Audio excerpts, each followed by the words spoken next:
Hello friends. சாயங்காலம் எப்பயும் பிள்ளைங்க ஸ்கூல் விட்டு வந்ததுக்கப்புறமா என்ன சாப்பாடு, என்ன இருக்குன்னு கேட்டுக்கிட்டே இருப்பாங்க.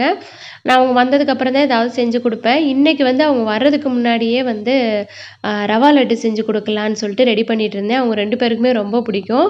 நான் ஒரு 10, 15 போல செய்வேன். அது ஒரே நாள்லயே காலியாயிடும். ஹார்டா செஞ்சா சாப்பிடவே மாட்டாங்க. நான் நல்லா சாஃப்ட்டா பால் ஊத்தி நல்லா பெசஞ்சிருவேன். அப்போ வந்து அவங்களுக்கு சாப்பிடவும் பிடிக்கும். சாஃப்ட்டா செய்றதுக்கு வந்து நல்லா சூடான பால் ஊத்தி நல்லா உருண்டை பிடிச்சிங்கன்னா நல்லா சாஃப்ட்டா இருக்கும். ஆனா ரொம்ப நாளைக்கு வச்சிருக்க முடியாது. கடாயில நெய் ஊத்திட்டு முந்திரி பருப்பு, அப்புறம் இந்த ரவை எல்லாம் சேர்த்து நல்லா வறுத்துக்கணும். ஓரளவுக்கு வறுத்ததுக்கு அப்புறமா அ தேவையான அளவுக்கு சர்க்கரை சேர்த்து அதையும் நல்லா மிக்ஸ் பண்ணி விட்டுக்கோங்க ஒரு 2 நிமிஷம். அதுக்கப்புறமா ஏலக்காய் தட்டி போட்டு சூடான பால் ஊத்தி நல்லா மிக்ஸ் பண்ணிக்கோங்க. நான் ஒரு 1/4 லிட்டர் அளவுக்கு பால் ஊத்துனேன். நல்லா உறிஞ்சிரும் அது.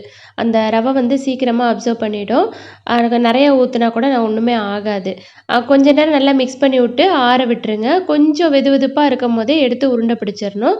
நம்ம எல்லாத்தையும் உருண்டை பிடிக்கிறதுக்குள்ள மறுபடியும் கட்டியாயிடும். அப்போ வந்து நம்ம சூடான பால் ஊத்தி மறுபடியும் நல்லா அந்த மாரி ரவுண்டு பிடிச்சு எடுத்தீங்கன்னா, சூப்பரா இருக்கும். டேஸ்ட்டும் செம்மையா இருக்கும். நல்லா சாஃப்ட்டா இருக்கும் ரவா லட்டு. இத செஞ்சு முடிக்கிறதுக்கும், பிள்ளைங்க வர்றதுக்கும் கரெக்ட்டா இருந்துச்சு. வந்த உடனே என்ன பண்ணாங்க, ட்ரெஸ் எல்லாம் மாத்திட்டு ரவா லட்டுலாம் சாப்பிட்டுட்டு கீழ வந்துட்டாங்க. பார்த்தீங்கன்னா, அங்க ரோடு போட ஆரம்பிச்சுட்டாங்க. எங்க தெருவுல வந்து தார் ரோடு போட்டுட்டுருந்தாங்க. பிள்ளைங்கலாம் உட்காந்து பார்த்துட்டு இருந்தாங்க. நாங்களும் கீழ நின்னு பார்க்க ஆரம்பிச்சுட்டோம்.